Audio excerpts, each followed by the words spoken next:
Don't come for Christmas, my mom said coldly. I stared at the phone, my heart sinking. My brother laughed in the background. We'll pretend we don't know you. 28 years of family Christmases, and suddenly I was banned. Why? Because I'd finally found success they couldn't control.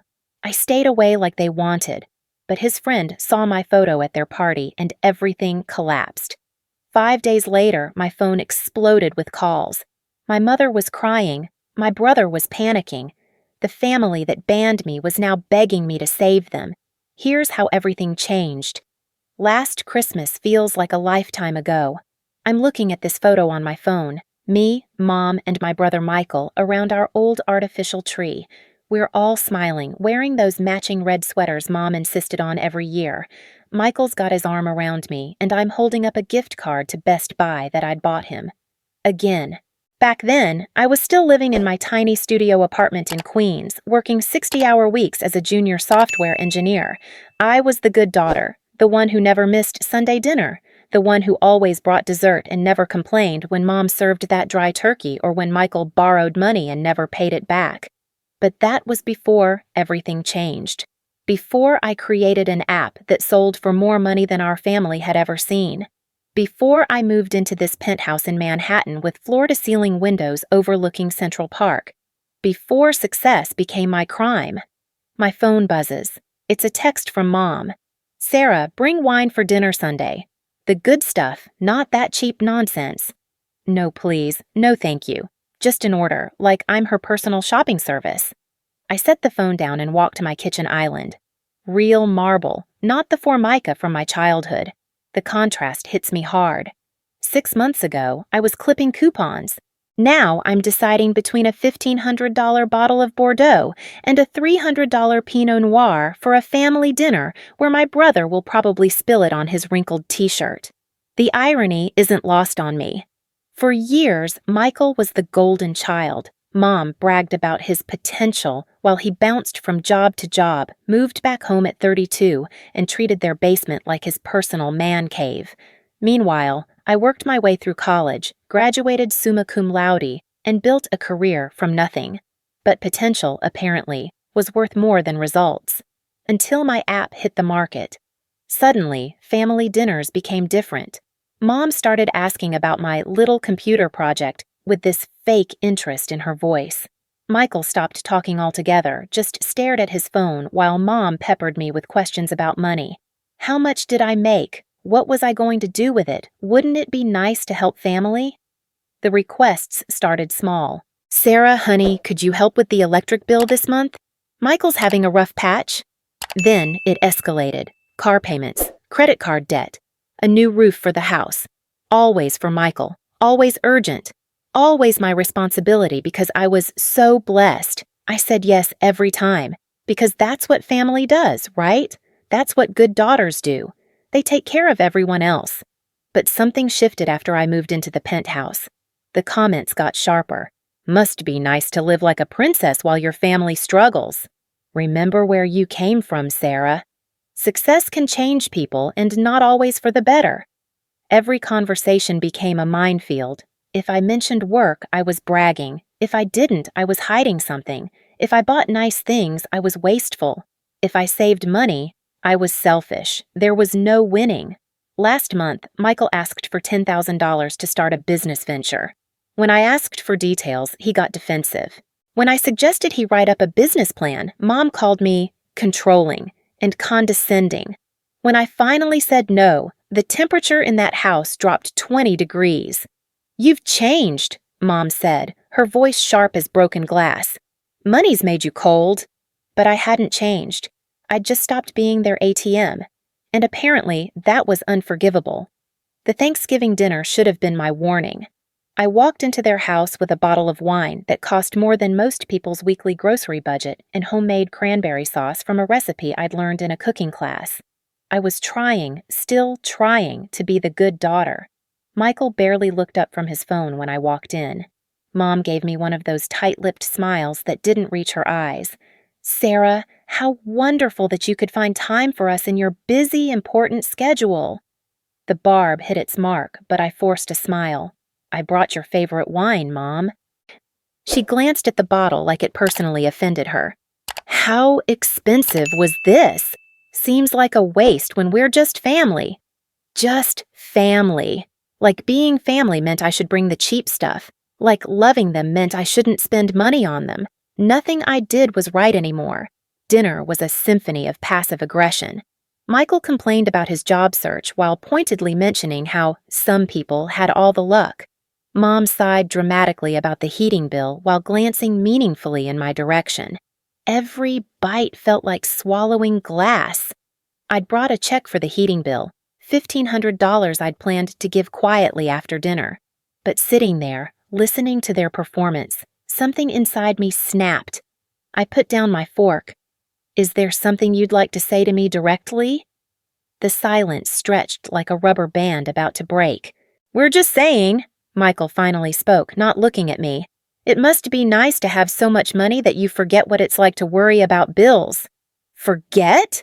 My voice came out sharper than I intended. I paid your car insurance last month, and your phone bill, and Mom's credit card payment. Nobody asked you to, Mom said quietly, but her eyes were flashing. We don't need your charity. The word hit like a slap. Charity. As if every dollar I'd given them hadn't been given out of love. As if every bill I'd paid hadn't been because I cared about their well-being. Then maybe I should stop offering, I said. The temperature in the room plummeted. Michael's face went red. Mom's mouth fell open. How dare you, Mom whispered. After everything we've done for you. We raised you. We sacrificed for you, and this is how you repay us? By throwing money in our faces and then threatening to take it away? I stared at her. This woman who'd taught me to share my toys, to help others, to be generous with what I had. Now she was making my generosity sound like manipulation. I'm not throwing anything in anyone's face. I'm just tired of being treated like an ATM with legs. Michael slammed his hand on the table. You think you're so much better than us now, don't you? With your fancy apartment and your fancy life. You think we're beneath you. That's not... It is, Mom interrupted. Ever since you got that money, you've been different, distant, cold.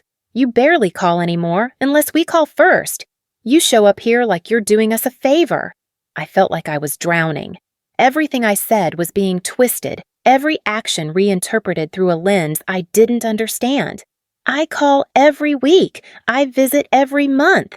I've given you thousands of dollars. There it is. Michael pointed at me like he'd caught me stealing. You keep track. You keep a running tally of what you've given us like we owe you something. I don't keep track. You just did, Mom said, her voice ice cold. You just rattled off every penny like you're our accountant instead of our daughter. I realized then that there was no winning this argument because the rules kept changing. When I gave money freely, I was controlling. When I mentioned what I'd given, I was keeping score. When I set boundaries, I was selfish. When I didn't, I was enabling. I stood up from the table. I think I should go. Of course you should, Michael muttered. Run back to your ivory tower. But it was Mom's next words that shattered something inside me. Maybe you should think about what kind of person you've become, Sarah. And whether that person is someone this family wants to be around.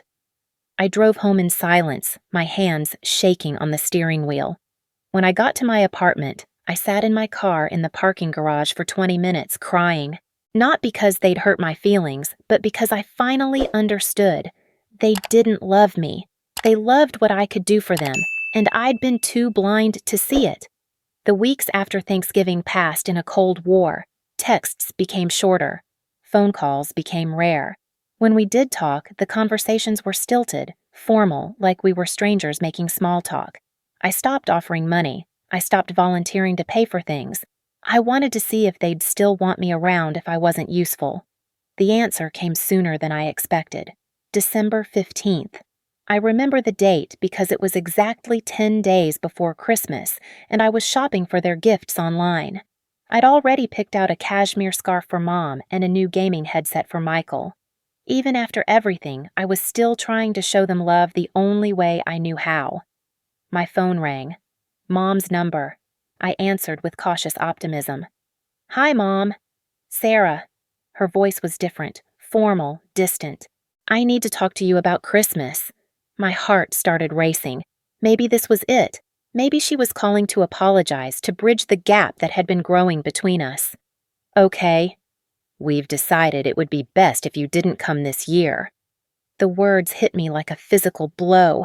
I actually stepped backward, bumping into my dining room table. "What?" "You heard me. We don't think it's a good idea for you to be here for Christmas. The way you've been acting lately, the tension you've been bringing into our home, it's not healthy for anyone." I could hear Michael in the background, and my heart stopped when I caught his words. "We'll pretend we don't know you." He was laughing. My own brother was laughing about cutting me out of the family. "Mom, please, let's talk about this. I don't understand." "There's nothing to understand, Sarah. You've made your choices. You've chosen your money over your family. You've chosen to look down on us, to judge us, to make us feel small. We don't need that kind of negativity in our lives." The accusation was so backwards, so completely opposite of reality, that I couldn't form words. "I never." "You did. And frankly, we're tired of walking on eggshells around you. Tired of feeling like we have to be grateful for every little thing you do for us. Tired of feeling like we're not good enough for the great Sarah Martinez." The line went quiet, except for the sound of my own breathing. "So don't come for Christmas," she continued. "Don't call. Don't text. We need space from you and your attitude." The line went dead. I stood there holding my phone, staring at the screen, waiting for it to ring again. Waiting for her to call back and tell me it was a mistake, a misunderstanding, a cruel joke. But the phone stayed silent. I sank into my dining room chair and stared out the window at the city lights below. Families in those apartments were probably planning Christmas dinners, wrapping presents, making memories. And I was banned from mine. The worst part wasn't the rejection. It was the realization that they'd been looking for an excuse. Every argument, every criticism, every cold shoulder had been building to this moment. They'd been pushing me away so they could blame me for leaving. Because how do you kick out the family member who pays your bills without looking like the bad guy? You make them the villain first. I called my friend Emma, my hands shaking as I dialed. "Sarah, what's wrong?" "They banned me from Christmas." The words came out in a rush, along with everything else. The phone call, the accusations, Michael's laughter, the months of walking on eggshells. Emma was quiet for a long moment. Then, "Oh, honey, I'm so sorry, but maybe this is exactly what you needed." "What do you mean?" "When was the last time you enjoyed a family gathering? When was the last time you left their house feeling good about yourself?" I tried to remember and came up empty. "They've been treating you like a cash machine for months, Sarah. Maybe it's time to find out who you are when you're not trying to buy their love." That night, I sat in my apartment surrounded by the luxury that had somehow become my crime. The marble countertops, the city view, the quiet that came with success. For the first time in months, I wasn't anxious about disappointing anyone. I wasn't calculating the cost of keeping everyone happy. I was alone. But for the first time in a long time, I felt like myself. The next few days passed in a strange limbo. I kept expecting them to call, to apologize, to realize they'd made a mistake. I imagined Mom crying, realizing she'd been too harsh. I pictured Michael feeling guilty about laughing at my pain, but the silence stretched on. I threw myself into work, stayed late at the office, accepted every social invitation that came my way. I was determined to prove that I didn't need them, that I could have a perfectly wonderful life without their dysfunction. But Christmas was coming, and the loneliness was starting to crack my resolve. On December 23rd, I did something I'd never done before. I stalked their social media.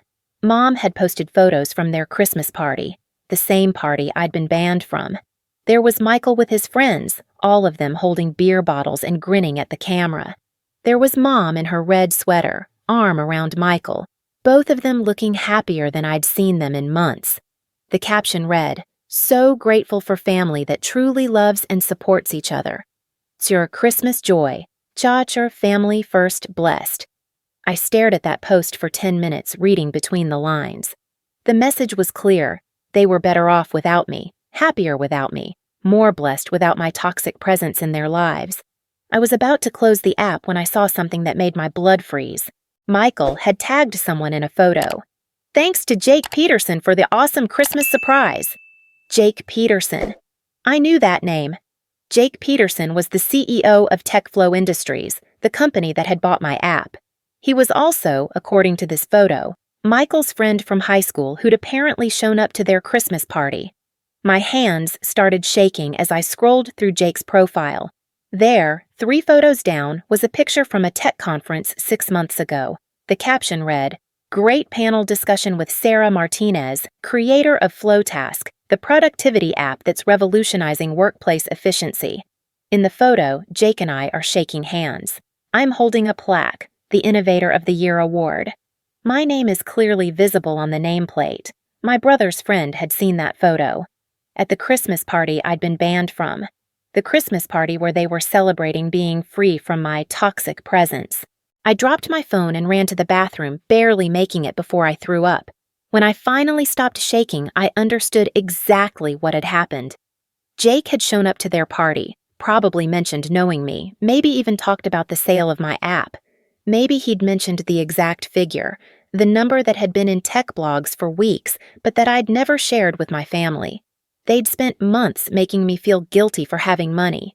They'd banned me from Christmas for being changed by success. And now they'd discovered exactly how successful I really was. My phone started ringing at 6 a.m. on Christmas Eve. Mom's number. I let it go to voicemail. It rang again. Michael this time. Voicemail. Again. Mom. Voicemail. By noon, I had 23 missed calls and 15 voicemails I couldn't bring myself to listen to, but I could see the text previews on my lock screen. "Sarah, please call me back. We need to talk. This is all a misunderstanding. Please, come home. I'm sorry, okay? Just call me back. Sarah, this is your mother. Call me immediately." The desperation in their messages was palpable, even in text form. But I wasn't ready. Not yet. I spent Christmas Eve alone in my apartment, ordering Chinese takeout and watching old movies. Every few minutes, my phone would buzz with another message, another call, another desperate attempt to reach me. At midnight, as Christmas Day officially began, I finally listened to the voicemails. The first few were angry. Mom demanding I call back, Michael accusing me of being dramatic. But as the messages progressed, the tone shifted. Mom's voice cracking. "Sarah, honey, I think there's been a terrible misunderstanding. Please call me back. We love you." Michael, for the first time in months, sounding sincere. "Look, I messed up, okay? We all messed up. Just, please call me back. It's Christmas." And finally, Mom again, openly crying. "Sarah, I'm so sorry. I'm so sorry. Please come home. Please forgive us. We need you." I set the phone down and stared at my reflection in the black window. Outside, snow was starting to fall, covering the city in a blanket of white. It should have been beautiful, but all I felt was empty. They needed me. After months of making me feel unwanted, after banning me from Christmas, after celebrating my absence, now they needed me.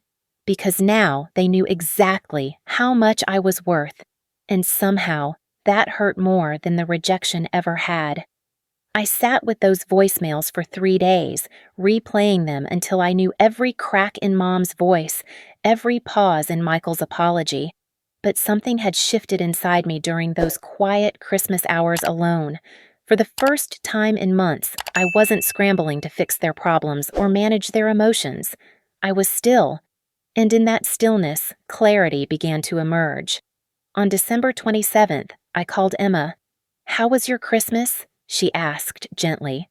"Enlightening," I said, staring out at the snow-covered park below. They called 23 times. After they found out about Jake. After they found out exactly how much my app sold for. I'd told Emma about Jake Peterson's appearance at their party, how the pieces had fallen into place. "Emma, I need to ask you something, and I need you to be honest." "Always." "How long have you thought my family was using me?" The silence stretched long enough that I knew the answer before she spoke.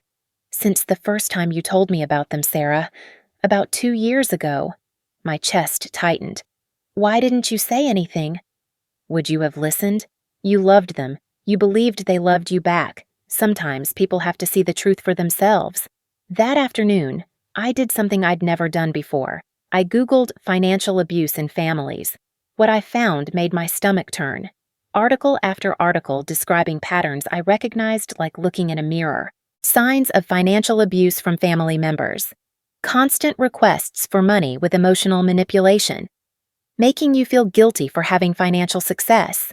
Isolating you when you set financial boundaries. Love bombing followed by financial demands. Making your worth contingent on your willingness to give. I was reading a checklist of my life for the past 8 months. The next article was worse. How narcissistic families use the scapegoat. I'd never heard the term before, but as I read, pieces clicked into place like puzzle pieces I'd been trying to force together for years. The golden child who could do no wrong, Michael. The enabler who protected the golden child, Mom. The scapegoat who absorbed all the family's dysfunction, me. I'd been the family's emotional punching bag for so long that I'd started to believe I deserved it. Every time they needed someone to blame, every time they needed someone to rescue them, every time they needed someone to make them feel better about their choices, it was always me. And when I'd finally achieved something they couldn't control or diminish, they'd kicked me out rather than celebrate my success. I spent the next week researching. Support groups for adult children of narcissistic parents, articles about going no contact, forums full of people sharing stories that sounded like my own. For the first time in my life, I wasn't alone in this experience.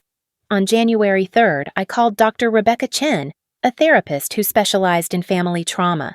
Her first available appointment was January 10th. I took it, but the family wasn't done trying to reel me back in. The texts escalated. Mom's messages became increasingly frantic. "Sarah, I don't understand why you're punishing us like this. It's been 2 weeks. This silent treatment is cruel. Your brother is depressed. He feels terrible about what happened. I raised you better than this. Family forgives family." Michael's messages were different, more calculated. "I know I screwed up, but this isn't like you to hold grudges. Mom's been crying every day. Is this really what you want? Jake told me about your app. I had no idea it was that big. I'm proud of you." That last message almost broke my resolve. Almost. But I'd learned enough in my research to recognize love bombing when I saw it. January 10th arrived, and I sat in Dr. Chen's office feeling like I was betraying my family just by being there. "Tell me about your family," she said simply. For 50 minutes I talked, about the years of putting everyone else first, about the constant financial requests disguised as emergencies, about feeling like I could never do enough, be enough, give enough, about the Christmas ban and the desperate calls that followed. Dr. Chen listened without judgment, taking notes occasionally, nodding at moments that seemed to resonate with her professional experience. "Sarah," she said finally, "what you're describing sounds like a pattern of financial and emotional abuse. The fact that they cut you off the moment you set boundaries, then tried to reconcile only after discovering your financial worth, that's very telling." Hearing a professional confirm what I'd been afraid to name felt like a weight lifting off my chest and settling there all at once. "But they're my family," I said, the words feeling hollow even as I spoke them. "Family members can be abusers," she said gently. "Love and abuse aren't mutually exclusive. People can love you and still treat you badly. The question is, what kind of relationship do you want to have with them moving forward?" I thought about that question for days. Did I want a relationship with people who only valued me for what I could provide? People who celebrated my absence until they realized what they were losing? People who made me feel guilty for succeeding? The answer, when it finally came, was surprisingly clear. No. February brought a new strategy from home. Mom started calling my work number, leaving increasingly desperate messages with my assistant. "Please tell Sarah her mother called. It's urgent." "This is Sarah's mother. There's been a family emergency." "Tell Sarah that Michael is in the hospital." That last message sent me into a panic until I called the local hospital and confirmed that no one by Michael's name had been admitted. Mom had lied about a medical emergency to manipulate me into calling. That's when I realized they weren't going to stop. As long as I was accessible, they would keep trying every manipulation tactic in the book to pull me back into their dysfunction. So I made a decision that would have been unthinkable 6 months earlier. I blocked their numbers, all of them. I changed my work number and instructed my assistant to screen all calls. I blocked them on social media. I went completely no contact. The relief was immediate and overwhelming. For the first time in months, I could check my phone without anxiety. I could go to work without dreading emotional ambush calls. I could exist without constantly managing someone else's feelings. But they didn't give up easily. In March, flowers started appearing at my office. Expensive arrangements with cards, from a family who loves you and misses you. I donated them to the hospital across the street. In April, a package arrived at my apartment building. When I opened it, I found a photo album filled with pictures from our childhood. Happy memories strategically arranged to trigger nostalgia and guilt. The note inside was in Mom's handwriting. "Remember when we were happy? We can be again." I put the album in storage without looking through it. May brought the flying monkeys, family friends, and distant relatives who suddenly had my contact information and opinions about my stubborn behavior. "Your mother is heartbroken," said Aunt Linda, whom I hadn't spoken to in 3 years. "Family is everything," insisted my mom's neighbor, Mrs. Patterson. "You'll regret this when they're gone." "Michael told me what happened," said my cousin Jake. "Maybe you're being a little dramatic?" Each call was a variation of the same theme. I was the problem. I was being too sensitive. I was tearing the family apart. I was ungrateful. I was cruel. But something had changed in me during those months of therapy and research. Their words bounced off me like raindrops on glass. I knew what I was dealing with now. I had a name for it, a framework for understanding it, and most importantly, I wasn't alone in it. Dr. Chen helped me understand that the Flying Monkey campaign was actually a good sign. "It means your boundaries are working," she explained. "They're escalating because their usual tactics aren't getting the response they want. This is often the hardest phase, but it's also when people typically give up and move on to easier targets." She was right. By June, the calls from distant relatives had stopped. The flowers had stopped. Even the carefully crafted guilt packages had stopped arriving. The silence that followed wasn't empty. It was peaceful. For the first time in my adult life, I was living without the constant background noise of family drama. I could make decisions based on what I wanted, not what would keep everyone else happy. I could spend my money on things that brought me joy, not on things that bought me temporary acceptance.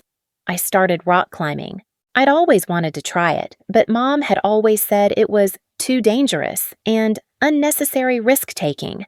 Now, I spent my weekends at the climbing gym, challenging myself physically and mentally in ways that felt completely my own. I took a cooking class, not to bring better dishes to family dinners, but because I wanted to learn. I joined a book club full of brilliant women who debated literature with passion and respect. I started volunteering at a local literacy program, teaching adults to read. These weren't activities I'd chosen to fill the family-shaped hole in my life. They were activities I'd chosen because I finally had space to discover who I was when I wasn't busy being who everyone else needed me to be. June also brought an unexpected revelation. I was at a coffee shop near my office when I overheard a conversation at the next table. "I feel terrible about it," a woman was saying to her friend. "I know Sarah probably felt like we were just using her for money, but we genuinely didn't realize how much she was struggling with our expectations." I froze. The voice was familiar. I turned slightly and confirmed what I'd suspected. It was Michael's ex-girlfriend, Jenny, talking to a mutual friend from high school. "I mean, she was always so generous," Jenny continued, "always picking up the check, always offering to help with bills. We thought she was just, I don't know, naturally giving. We didn't realize she felt obligated." "What changed?" her friend asked. "Michael's friend Jake came to their Christmas party and recognized Sarah from some tech conference. Turns out her app sold for way more money than anyone knew, like enough to retire money, And suddenly Michael and his mom realized they'd kicked out a millionaire over petty family drama. My coffee went cold in my hands. They've been trying to reach her for months, Jenny continued. Michael's obsessed with it. He keeps talking about how they misunderstood the situation and how she's family and they need to work things out. But honestly, I think he's just realized what he threw away. That's awful, her friend said. Poor Sarah. The worst part is, Michael keeps saying she's being dramatic and holding grudges. Like, dude, you literally banned your sister from Christmas and laughed about pretending not to know her. Of course she's done with you. I paid for my coffee and left before they could notice me, but Jenny's words echoed in my head for days. They didn't feel guilty about how they'd treated me. They felt stupid about losing access to my money. Michael wasn't depressed because he missed his sister. He was depressed because he'd blown up a relationship with someone who could have funded his lifestyle indefinitely. Mom wasn't crying because she loved me. She was crying because she'd lost her most reliable source of financial rescue. The validation was painful and liberating at the same time. July 4th came and went without a single holiday guilt trip. My birthday in August passed in peaceful celebration with friends who loved me for who I was, not what I could provide. In September, I got a LinkedIn message from Jake Peterson himself. Sarah, I hope this message finds you well. I wanted to reach out because I feel partially responsible for some family drama you may have experienced after our paths crossed at your brother's Christmas party. I had no idea that mentioning our professional relationship would cause problems for you. If there's anything I can do to help smooth things over, please let me know. His message was kind and well-intentioned, but it also confirmed something I'd suspected. He'd had no idea he was walking into a family minefield when he'd shown up to their party. I responded politely, thanking him for his concern, but explaining that the family issues predated his visit and were being handled appropriately. What I didn't tell him was that his innocent mention of my success had actually done me a favor.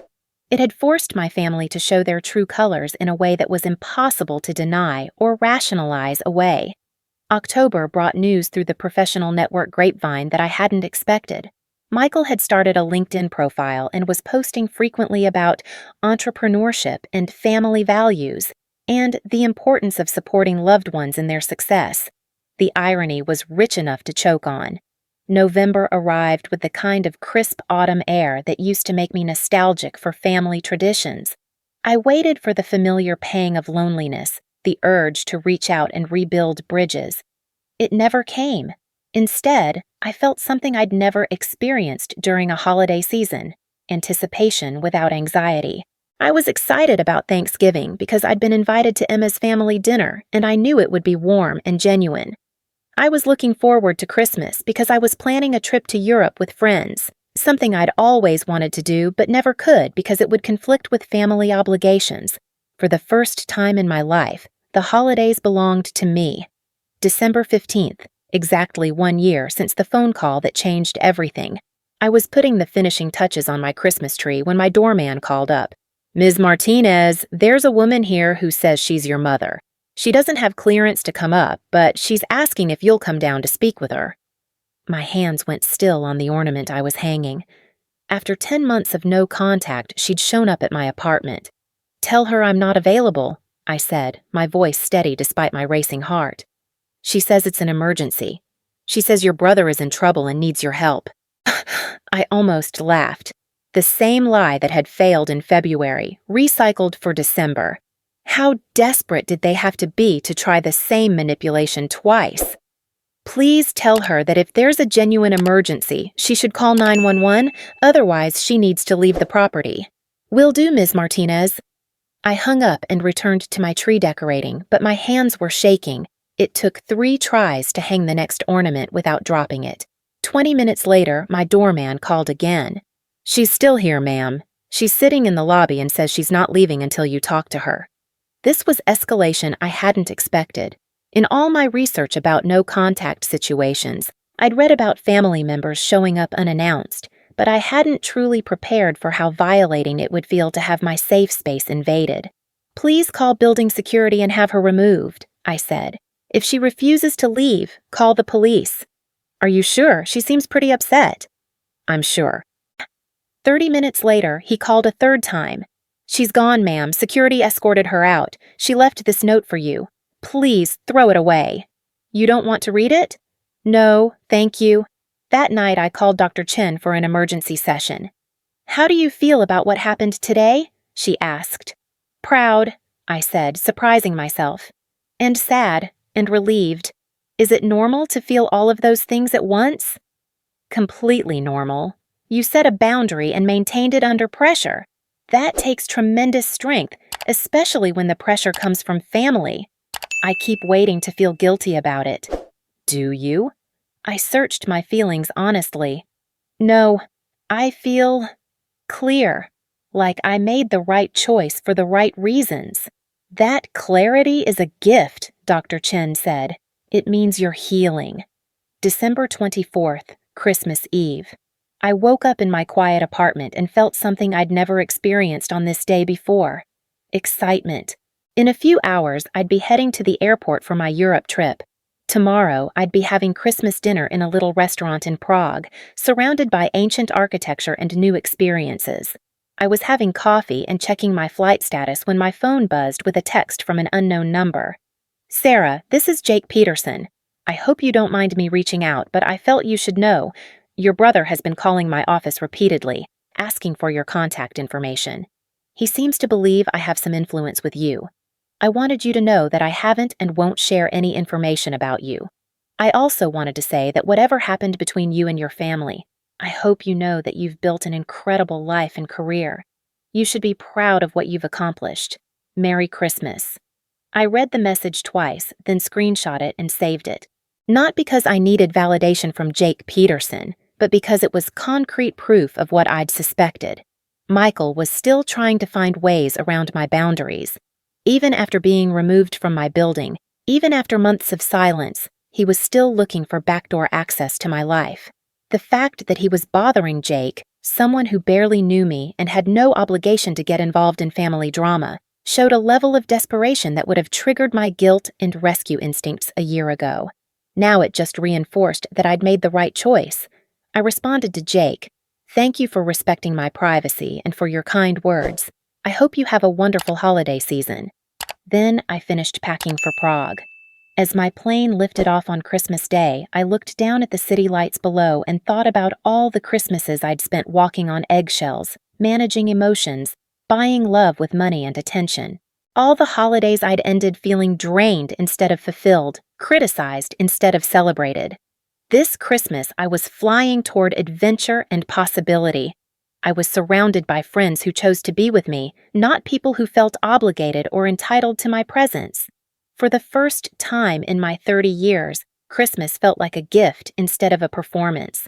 And as the plane climbed higher into the night sky, carrying me toward a new year and a new chapter, I realized something profound. I hadn't lost my family. I'd found myself. The family that banned me for success had given me the greatest gift of all. They'd freed me to discover what love actually looked like when it wasn't conditional on what I could provide. And that love, it turned out, was worth more than all the money in the world.